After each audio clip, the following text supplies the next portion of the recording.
Alam nyo guys, nagkakasakit ako. Lagi, para bang nasusuka ako. Tapos, iniikot yung buong bahay. So, sabi ko sa sarili ko, ano ba ito? Tapos parang mag-drop off yung mga mata ko.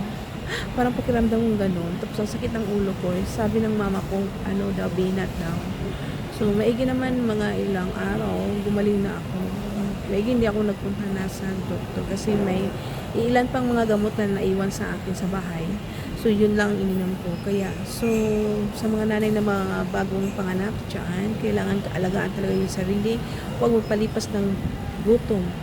Kasi alam mo, nalipasan kasi ako ng pagkain. Kasi sa dami ko ng trabaho, nakalimutan ko na. Saka ko naalala nung hapon na wala na.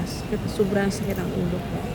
Kaya, huwag kalimutan kumain sa tamang oras. Yan ang talagang mapapayo ko guys. So, lalo na sa mga nanay na bagong panganak.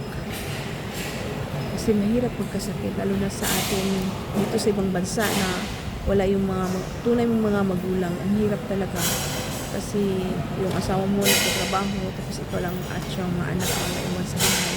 So, ang hirap. Kaya, kailangan talaga alagaan natin ang ating mga sarili. Huwag magpapabaya.